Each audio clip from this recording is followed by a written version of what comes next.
Hi, welcome to this tutorial. It's part 2 of our Arduino to Supercollider, our ultimate Arduino to Supercollider tutorials. We're going to create code that allows us to use physical controllers that you design and make yourself, interface with the Arduino board, sounds and change sounds with them. And this is basically the framework to get those signals, which I'm calling control signals, into Supercollider in a real efficient and kind of very flexible way. So hopefully this code will be something that will grow with you and allow you to, maybe it's not completely ultimate or universal, but allow you to at least have some concepts of ways to get control signals in easily and then change them easily for every subsequent project. Okay. Now I feel like the last tutorial we did was a wee bit meandering. I did it kind of late. I was maybe a little bit tired. So I'm going to go over in some detail just a quick review because I think the grand idea maybe didn't come across. Okay, so the idea is that we have an Arduino that I've made here. I'll eventually put a video of it, but it looks like a little mixer. It's kind of like what you might consider like a little mixing board. And it has 7 pots and 7 buttons, 7 potentiometers, 7 buttons, a little slide pot, so it looks just like a mixer. And what I'm going to do now is bring that data in. So I've had a set of tutorials and I have a set of code that's uploaded to my Arduino board right now. And it allows me to use the serial bus, the serial port, through my Arduino to send serial messages into Supercollider. Or just through, well, let's start with the serial port. So the message is coming through the serial port. And the messages have this format, which is a header that identifies the controller. So for the pots, it's the letter P. So I have a P0 and a P1 and a P2, etc., all the way through P6. And then the buttons B1, B2. And then on another side, then the colon, and then the other side of that header is the actual data coming in. So it would be P1, P0, for example, colon, and then some value between 0 and 1024. And that comes in continuously. Now the buttons are interesting, and again, I do encourage you to go back over those tutorials if you want the Arduino code, but the buttons are interesting in that multiple types of data are coming off the buttons. So we have buttons can be a toggle, which can toggle through a certain amount of value, say 0 through 9, or they can be what I call momentary buttons. So if you push and hold the button, it's going to be 1. If you let go, it's going to be 0. Okay. So in this set of tutorials, I'm bringing those signals in and presuming you understand all that, and those signals are coming into Supercollider. I'm showing you how to bring them into Supercollider, and then how to use them in setting up a system where they can be used in a real flexible way. Okay. So last time what we looked at was how to set up Arduino. So 2 things we had to do is we had to load Arduino SMS using the Quark system. So go ahead, and there's plenty of videos on my site showing you how to do that. Also the part 1, I briefly showed you how to do that. This eno equals, tilde eno equals initializes the Arduino. SMS refers to simple message system. It's just the form of communication between Supercollider and serial information and your Arduino board. It's a protocol, really, a lot like OSC. Now the eno action then is what happens every single time. This action, it's kind of like loop, or a draw in processing. It's kind of a scheduler, so to speak, or like an OSC def here in Supercollider. Every time you get a packet of data or a block of data, I'm not sure how it breaks down on that level, through your simple message system, through your serial bus, it runs this entire action, this whole thing, that whole function. It'll run each time. So it's every time the data is coming in, it's running it. Okay, so now that we have that established, the data that comes in is in this form. So the first argument is an array, just like OSC def or any OSC message is an array of messages that are coming in with that packet of information. That's that single. So every time I move my slider slightly, it's going to send that message. And that message is the one we formatted in Arduino code. So it's a header colon value, right? So it's like P0 colon 953 or something like that, right? This line here will split that because it's a string. So it's not an array, I'm sorry, it's a single string. It could have been an array had I formatted that on the Arduino side. So that's all of my own doing. I formatted a single string without any spaces that has the format of header colon value, right? So we're going to split that string by the colon, and when you split something, it just takes the delimiter out, so the colon's gone. And the left side, then it becomes an array, a two-part array because there's only one colon in there. So if I had two colons, it would be three arrays, etc. It would be a three-part array. So the array would be in slot 0, the left-hand side of the colon will be this header, well, P0 or P1 or P2.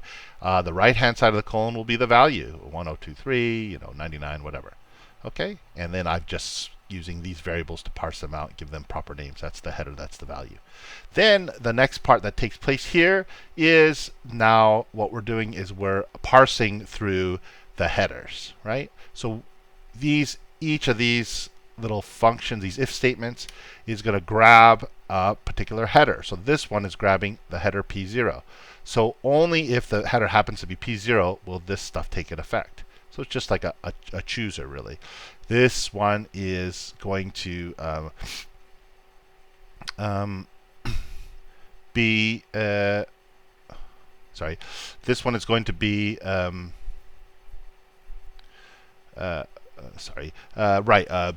right? The button. Okay, and then this is the second bit of data coming off the button. It's the same button, 0, but it's the toggle information, and it's going to run that. Okay, so hopefully you understand this wave parsing.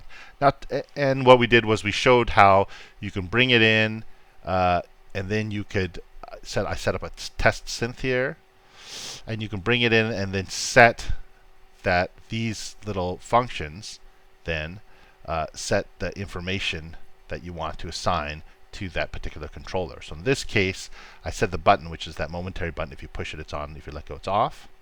To open up the gate of my test synth. So basically it'll play if it's 1, and if it's 0, it will not play. It'll set gate 0. It'll release the gate, just like hitting a key on a keyboard. This one basically now has one more step removed. Basically what happens is every time you send a value in, it sends that value to a control bus. This is that cset node messaging business. Okay. And it sets control bus 0. Okay, and then here I just mapped that test synth to that control bus 0, or frequency of that test synth to that control bus 0. So now what comes in here is going to be setting my frequency of my test synth. Now it's 0 to 1024, so one thing we have to address is a mapping. Okay, but first of all, let's not worry about the mapping just yet. So what we're going to do today is I'm going to show you how to make a kind of one chunk of code that hopefully will address every continuous controller, right? So we're going to address the continuous signals, and then we'll separately address the buttons, or the sort of momentary, or the binary, I guess, signals, the on-offs or the toggles, that kind of thing, which isn't exactly binary, but you get the point. Okay, discrete values, I guess, versus continuous. This is, technically it's discrete because it's digital, right? But you're getting the idea of you want to slide something from, like if you have a fader, you want to slide it up to turn it off, and you're going to get a kind of a stream of value. Okay, in any case, you get the point. So what we're going to do now is we could go ahead and it's totally valid. It's not a problem. If you want to go ahead and just stop here, at least not ignore this part of the video, you could just copy that, and paste that over and just have pot 1. And then you just change that to pot 1, right? And then you might set instead control bus 1, the value, right? You might do that. And if we did again, not to be too pedantic or whatever, we'll just have pot 2. We'll change that to P2, and then set control bus 2. Okay. So if I went ahead and booted my server and did all this, and then evaluate the action. Let's put some brackets around this so we can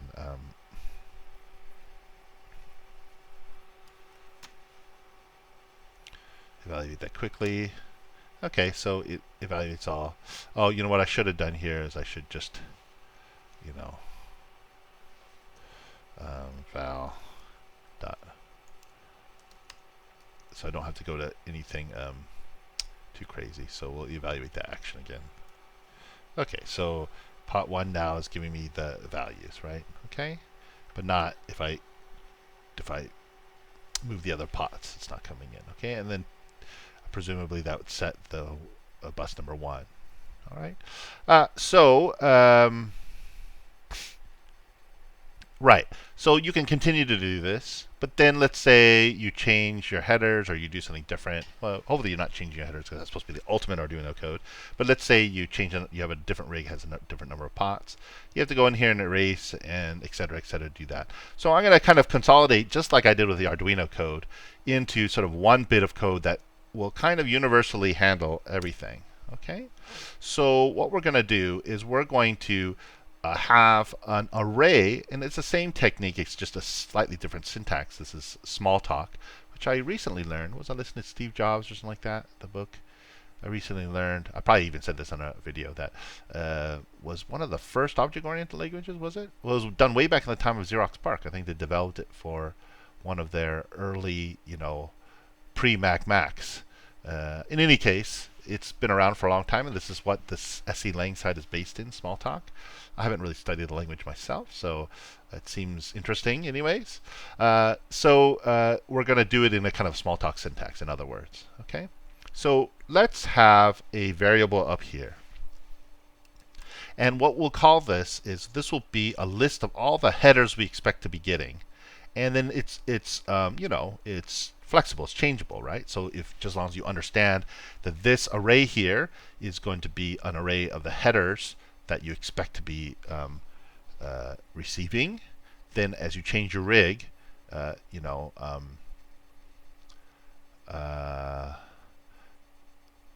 you change your rig, you can just change those headers. So let's call this I want to call these continuous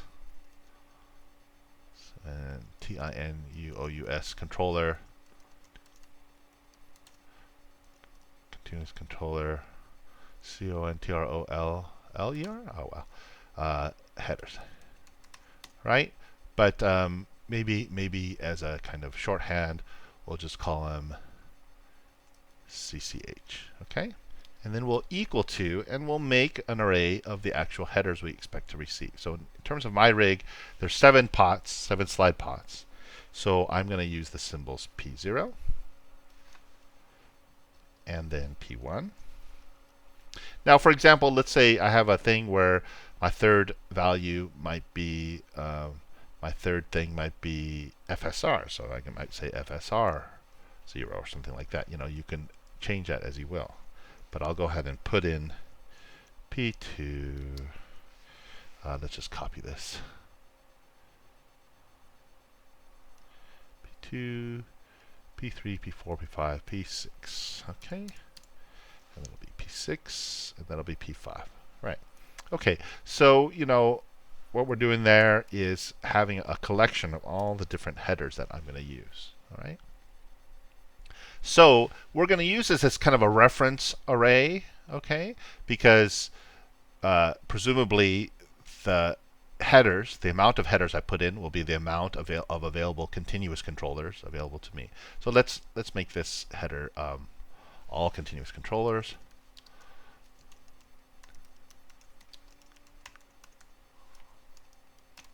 Is it 1 or 2 L's? Oh well. It'll have to just remain misspelled if it's 1L. Okay, so all continuous controllers. So presumably CCH array now contains the total amount of controllers that I have available to me or that I want to deal with in this rig. Okay, so what I'll do is I'll run a for loop on that. Now, just like we do in Arduino, we're running these for loops, but in Smalltalk or SuperCollider speak, you're going to do a do. So it's going to be CCH.do. And I've gone over this a couple times, but let me just very quickly go over this. Oh, and maybe it's helpful to, now that we're not looking at the big picture, to have a slightly bigger font there. So let me make a new one here, just quickly go over this. So if I have, say, A equals an array, say it's 1, 2, 3, 4, okay.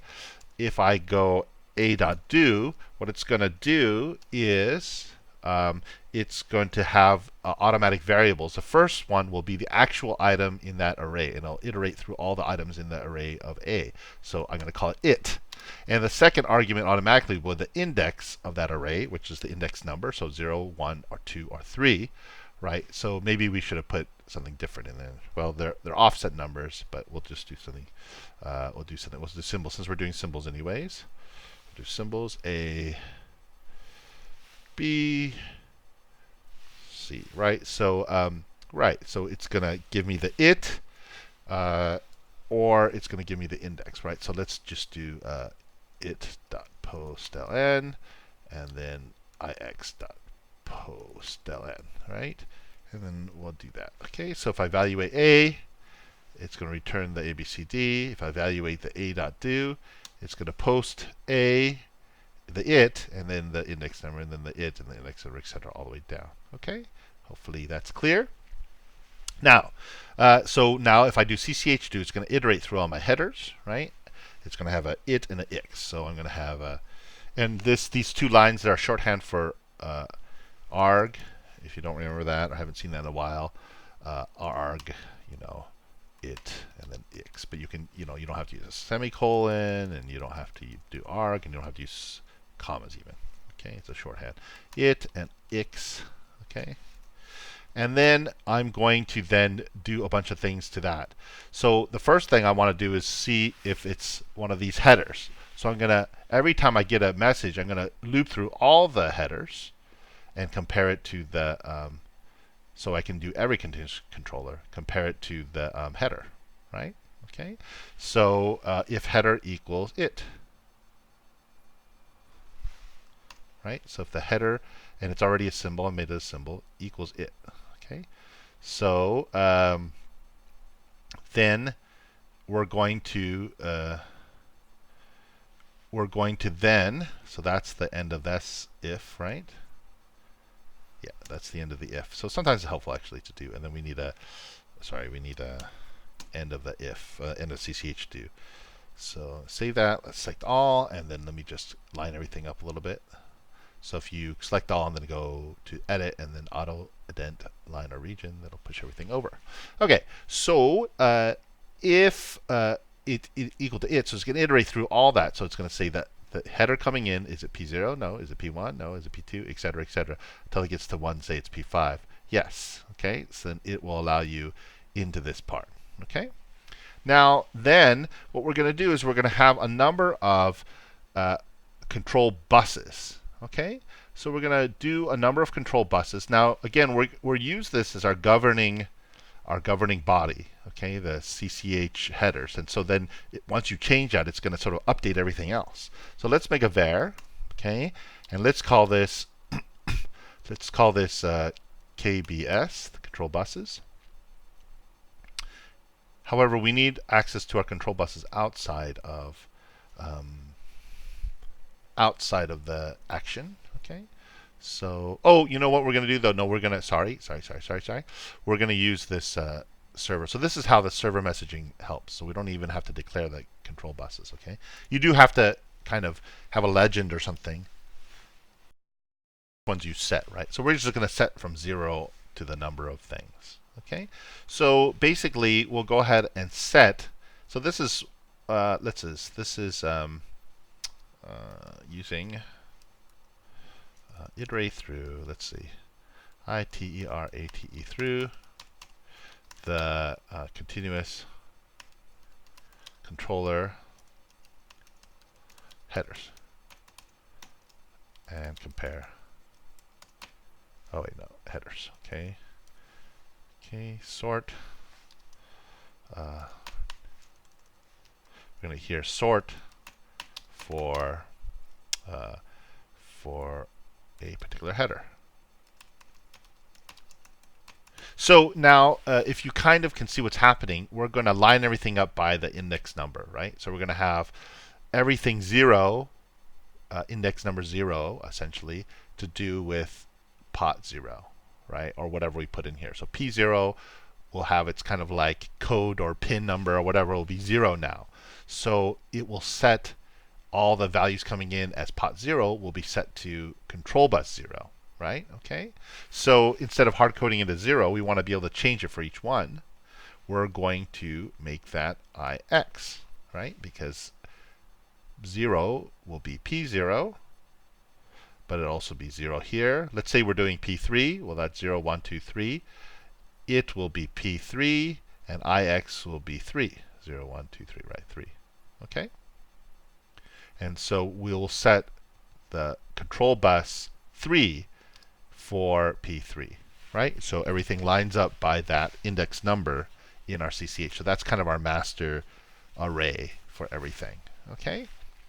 And so once that's good and bad, I mean, in the sense that you have to keep track of everything according to this array, but also good that if you just change this array, it'll allow you automatically update all this stuff here. You don't have to go through and change a bunch of variables. So then that's kind of what we want. So this is setting the appropriate, I guess, or assigned the control bus with a value. Okay, so I'm being a little bit more thorough, maybe a little bit slower plotting, but hopefully it's slightly less confusing. Okay, now, right, so we're setting the control bus, right? And is that it? I thought it was much more involved than that. All right, and then of course there's this mapping business, which we didn't get into that much, but let's address that mapping now. Okay, so what we want to do really is we want to map that value and then set that value in the control bus, depending on what we're using it for. Okay, depending on what we're using it for. Now, presuming that each pot will have a particular assignment, right? So, for example, if I decide I'm going to use pot 0 to control my frequency, I'm going to have a certain, a range of values that I want to use for that frequency, right? Okay. So we know that the values coming in.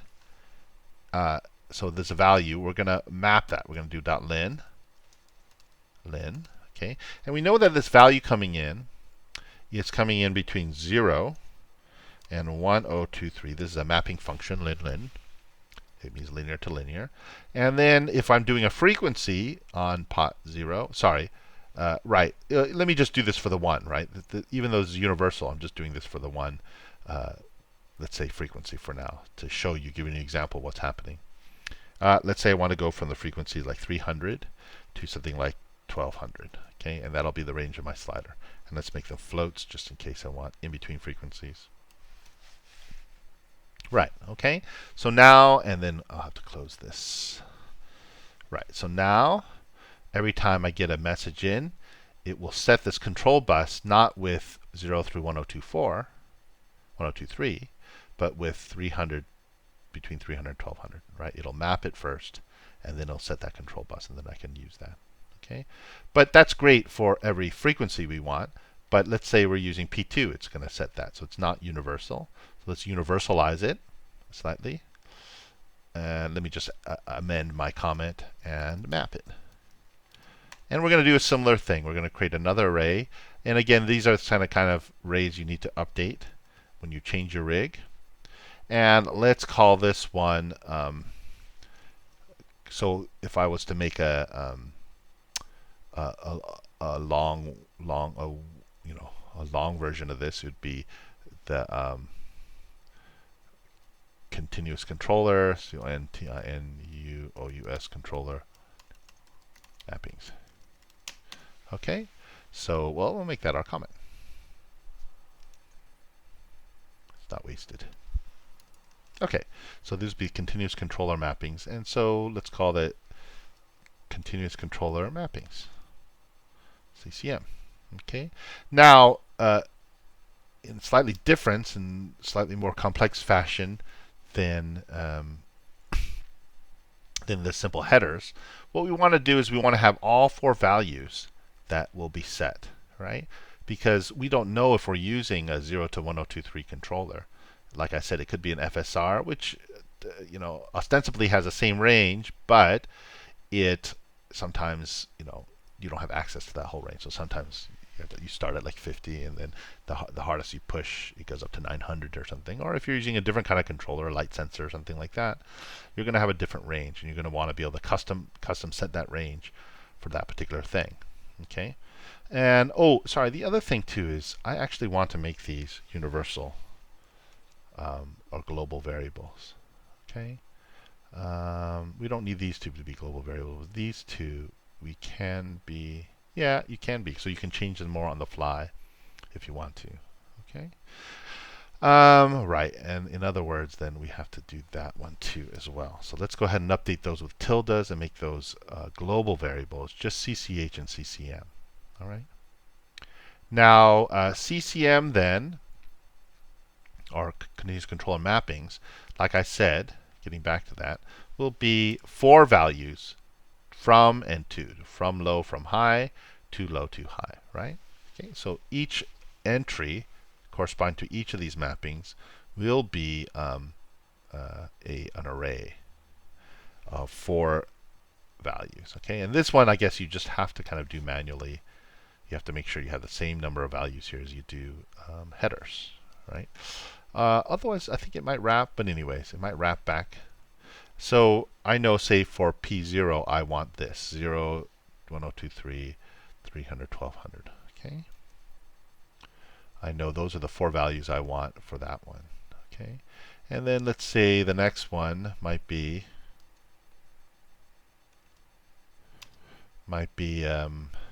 it's still going to be 0, 1, 2, 3, but maybe I want like a normalized value, 0 to 1, 0.0 to 1.0. Okay. And that'll set that, etc., etc. So I'm going to actually do this kind of, since my font is kind of big, I'm going to do this. Let's do it this way so it's very clear. I'm just going to do it as a list. Okay. And right. Okay.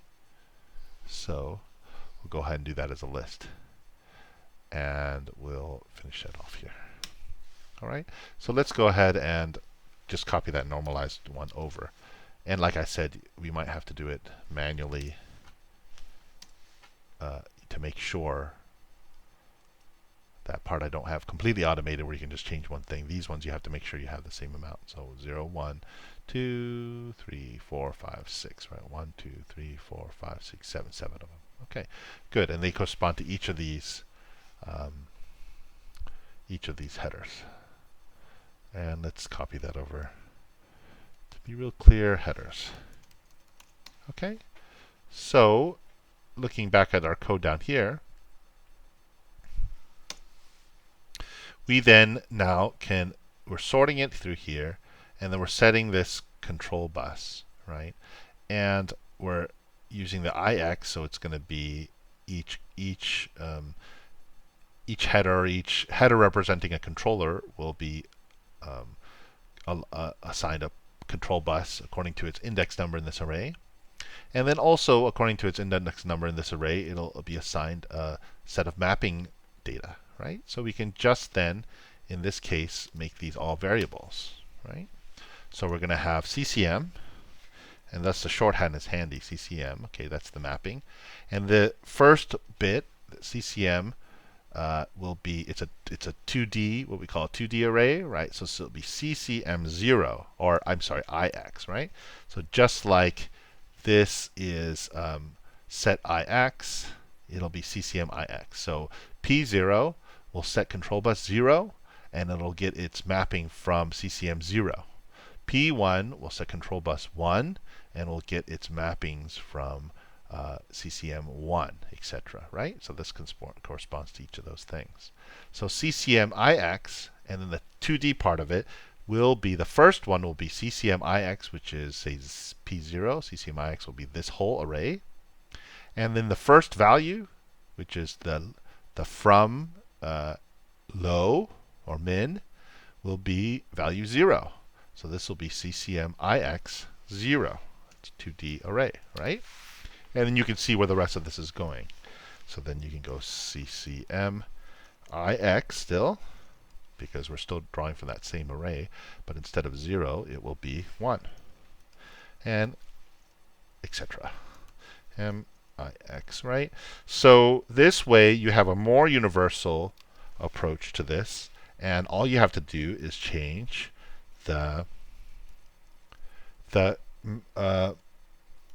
whatchamacallit, the array of mappings, right? And since I made it a universal thing, you can change that on the fly, and which we'll do later when we get into sort of preset a much more complex. Okay, 0, 1, 2, 3. I made too many. Look, sitting there talking, trying to keep it interesting as you watch me type, and I just did too many. 0, 1, 2, 3, right? CCM 0, 1, 2, 3. This is the end of the set. Good. So now we're setting the control bus, and then this is the end of the send message, right? So now we're sending the message cset, which basically means we're going to set the control bus. We're going to set control bus number IX, and then we're going to set it to this val, which is the val coming in through our Arduino. But we're going to map that value linearly to a set of numbers from low from high to low to high. And this will come from this array of arrays of 4 values each. So all the rest of the pots will go from 0 to 1. The first pot will go 300 to 1200. Okay? So let's go ahead and do this, run this. Let's save that. Let's run the action again. Oh, right. So these ones need to be, all right, no, they'll be fine, because I think they'll be, we don't even need the var, but let's put that there. Let's see if it'll, I guess it doesn't like the var. Okay. Yeah. This is either global variable or it's declared as a variable, I guess. Oops, no, there's still problems. Right. Okay. Semicolon there after the CCH2. I believe that'll do the thing. Okay, so now, right, so as we're changing that, it's being mapped and then setting the bus. So we can spy in on the bus. I believe we just go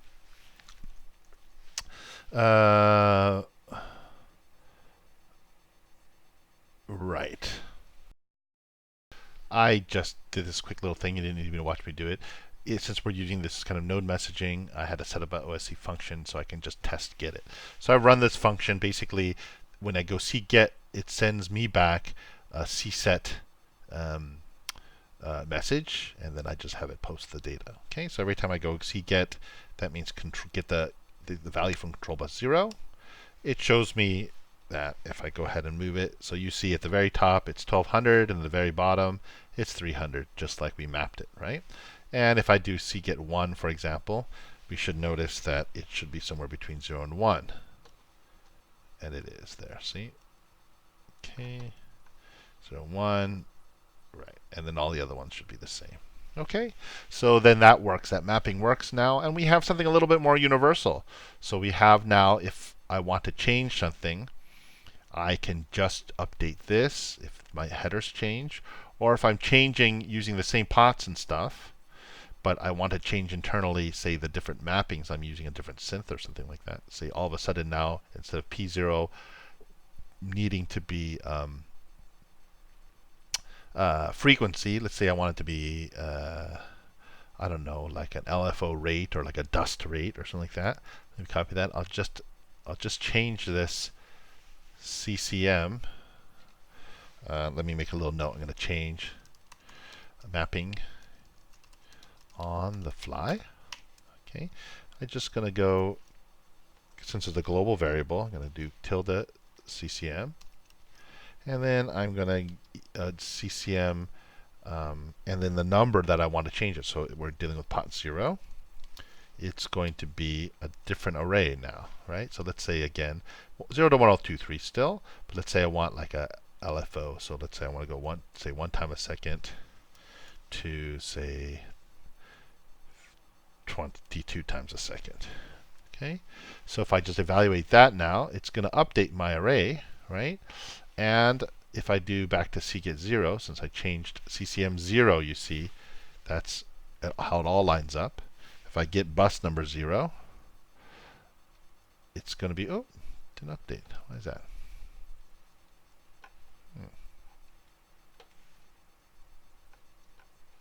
Okay, well, I'll have to look at that. Maybe because I declared it in a different place.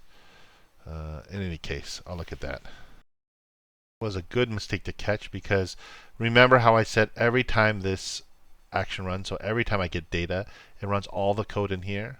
So it's just remapping every time. So even though I change it, maybe the next time I get data, and it changes it right back to these ones. So I did realize I was making that mistake. So these really need to be variables. I'm going to cut that now. These really need to be variables outside of the action, right? Okay. So they need to be established before. So I'll put them outside of the action. Select all and auto indent, so it pushes them back. Okay. So then that will be part of the sort of more primary code, just like global variables, and I should have known that. So now my action now, if I evaluate that, will still do what it's supposed to do, but now I can change these things on the fly and not have it rechange every time it runs an action. So if I do see.get this time, it's between 22 and 1, right? Okay, there you go. So you can change these things on the fly like that, using that global variable and changing the particular one you're looking for, right? Okay, hopefully that makes sense to you. Right, so now what we have here is, instead of going each time going P0 and then P1, P2, etc., we have all continuous controllers sorted out in this particular system, in this particular way, right? Which I think is good. It's kind of the only way I use it. So basically, the idea is that you get any controller in, and it's gonna be based on an array that you set of names that you had previously set anyways in Arduino. So if you use my ultimate Arduino code, all your pots will be some form of P1, 2, 3, 4, 5, 6, 7, 100, whatever, right? And then you have FSRs as well, and then you can add your own controllers to that. I think I mentioned using the theories and data of that system, and it'll come in and it'll look for that header, and then it'll set a control bus, and it will map it for you too, based on, again, the data you put into this array. So every time you change your rig, or even like I mentioned on the fly, if you want to change your synth that you're doing, all you have to do is just update these two arrays. Right, so it becomes quite universal. So if you have fewer controllers, you just put fewer headers in there and fewer mappings in there. The only thing you have to just remember to do manually is that to harmonize the amount of headers in here with the amount of mappings here, or at least not have fewer. And I think if you have fewer, it wraps anyways, but of course that's not what you want. You want to be more precise and accurate. Okay, so next time, so that's great. We will leave that at there, and then then you have a bunch of other things. And that's the sort of the ultimate goal, is to get them into the control buses, these mapped values into the control buses, right? Because then you can use those in multiple ways, and that'll be the other end when we actually start dealing with sounds and stuff, grabbing those control signals and using them to manipulate or do various things. Okay, so there you have it. You have all the continuous controllers you'll ever need, hopefully, and just a pretty flexible framework for dealing with them and changing them. The next time, we'll deal with buttons, which are a slightly different beast depending on what you want to do with it. Okay, so one thing is just reporting the momentary signal and getting it to do something. So trigger on, trigger off. But the other thing also is the toggle, if we use the buttons as toggle, and dealing with that and seeing how we can do with multiple choices there. Okay, so stay tuned for the next time, and hopefully that was a helpful video for you.